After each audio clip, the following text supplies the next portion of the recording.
Welcome to my channel.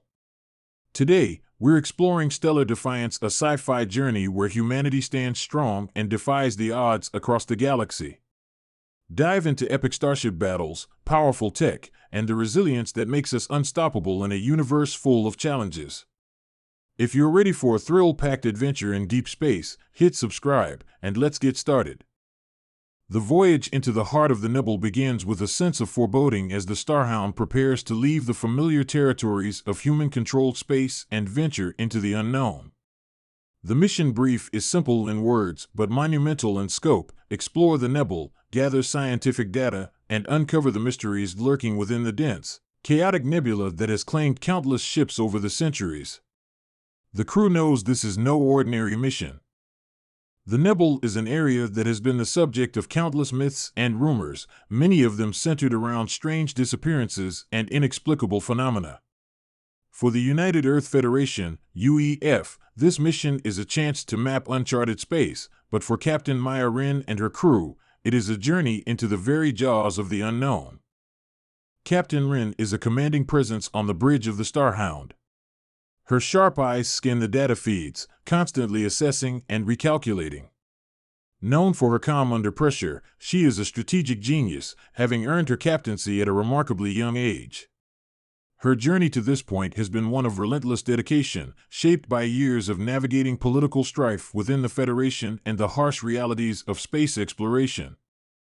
She is acutely aware that this mission could make or break her career, and she shoulders the weight of the crew's lives with a quiet resolve. The crew itself is a patchwork of personalities and backgrounds, each member chosen for their unique expertise. Kaito, the chief engineer, is a veteran of deep space expeditions, his hands as skilled at coaxing life from a stubborn engine as they are at playing old Earth melodies on a battered guitar. His humor and gruff kindness make him a favorite among the crew, even as he barks orders during a crisis. Dr. Elara Finn, the ship's xenobiologist, is driven by a deep curiosity about alien life forms. She is meticulous and calm, often retreating into her lab to analyze samples and run experiments, finding solace in the mysteries of biology.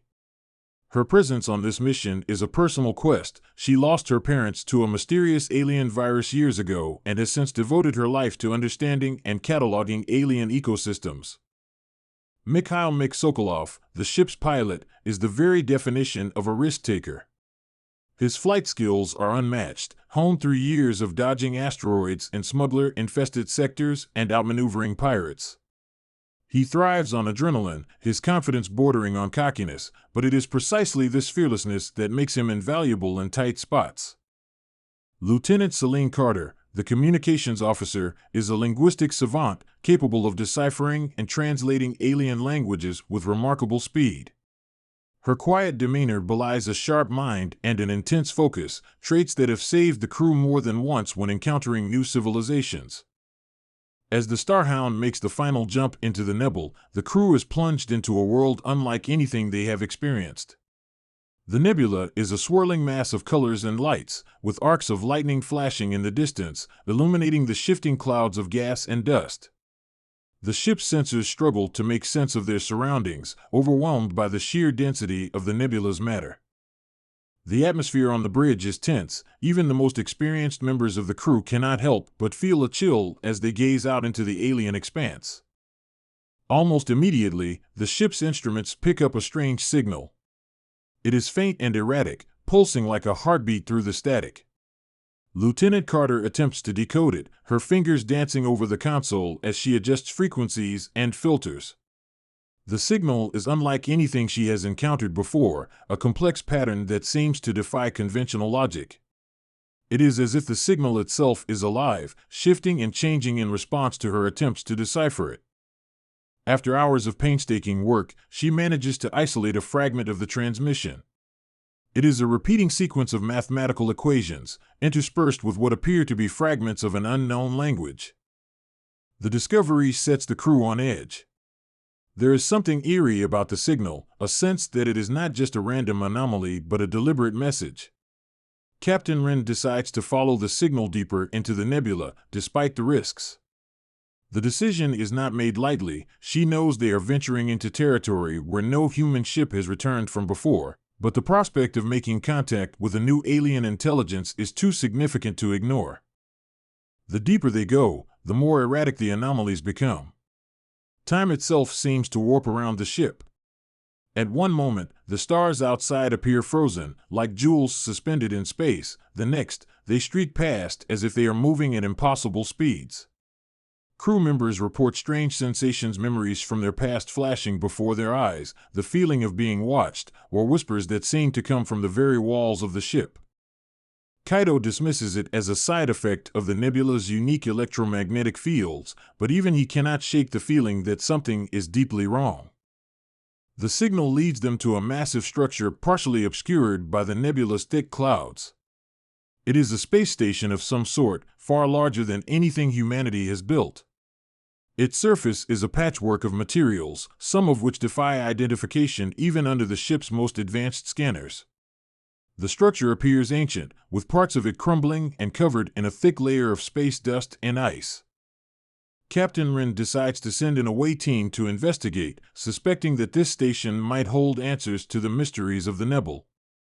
The away team comprises Captain Ren herself, Dr. Finn, Mick, and Sergeant Cole Ramirez, along with a squad of Marines. As they dock with the station and make their way inside, they find themselves in a vast, dimly lit chamber. The air is thin but breathable, filled with a faint metallic smell. The walls are covered in strange symbols that seem to shift when looked at directly, a feature that unnerves even the hardened soldiers.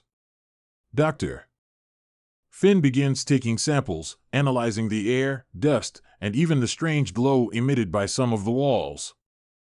They soon discover what appear to be ancient control panels, covered in a layer of grime.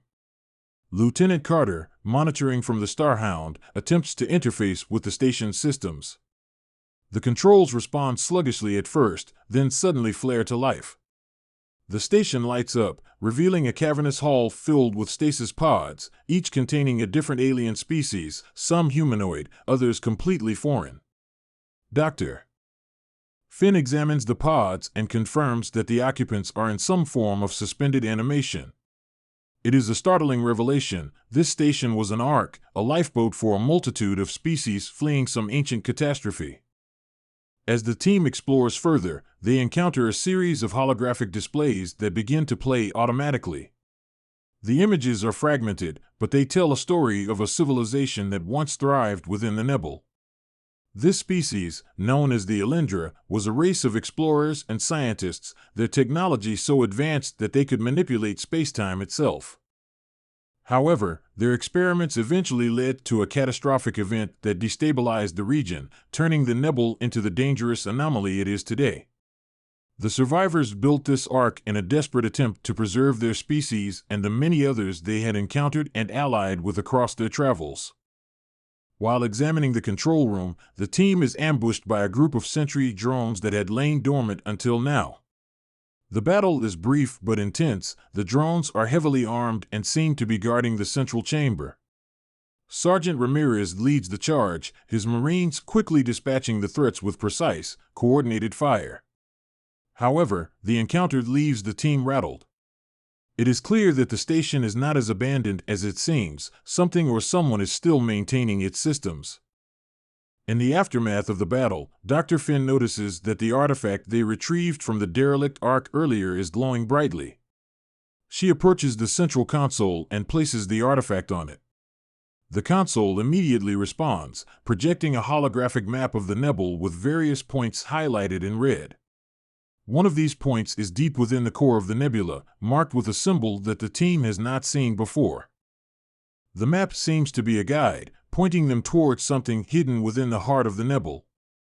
Captain Ren decides they must follow this lead, despite the risks. As they prepare to leave, the station begins to shake violently. The ancient structure is collapsing, its systems failing after millennia of neglect. The away team races back to the Starhound, narrowly escaping as the station implodes in a burst of light. The destruction of the station sends shockwaves through the nebula, further destabilizing the already volatile region. The journey to the coordinates marked on the map is fraught with peril. The anomalies become more frequent and severe, the space around them distorting as if reality itself is unraveling. The crew experiences hallucinations and strange phenomena. Time seems to loop and stretch, and they see ghostly apparitions of themselves in the corridors, like echoes of alternate timelines. The strain begins to take its toll, especially on the younger, less experienced crew members. At last, they arrive at the heart of the Nebula. There, they find a massive structure, unlike anything seen before, a colossal sphere, pulsating with an eerie light, surrounded by an intricate lattice of energy that seems to be stabilizing the surrounding space. As they approach, a voice resonates through the ship, speaking directly into their minds. It is the Alindra entity, the consciousness that has been guiding them. The entity explains that it is the last remnant of its species, a fusion of their greatest minds, existing within the sphere as a sentient guardian. The entity reveals its purpose: to contain the damage caused by their failed experiments and prevent the Nebula from collapsing into a singularity that would consume the surrounding star systems. It has been alone for eons, maintaining the stability of the region, but its power is waning.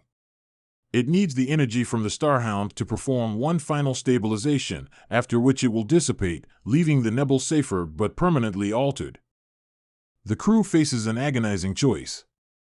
Sacrificing their ship's core means they may not have enough power to return home. The debate is heated, with opinions split. Ultimately, Captain Wren makes the call. They will do it. They have come too far to turn back now, and they cannot ignore the chance to right the ancient wrongs of the Alindra. In a breathtaking climax, the Starhound links with the sphere. The ship shakes as energy flows into the ancient construct, lighting up the lattice with a blinding brilliance. The Nebula seems to scream as its chaotic energies are tamed. Finally, there is silence. The entity, its task complete, thanks the crew before fading into nothingness. The lattice collapses, leaving only the calm, still space in its wake. The Starhound, now running on emergency power, limps out of the Nebula. They have survived, but their journey is far from over. As they plot a course back to Federation space, the crew reflects on what they have witnessed. They carry with them not just data and artifacts, but a story of sacrifice, of the cost of curiosity, and of the unbreakable spirit of explorers, both human and alien. Their journey into the heart of the Nebula has changed them all, leaving them forever marked by the wonders and horrors they have seen.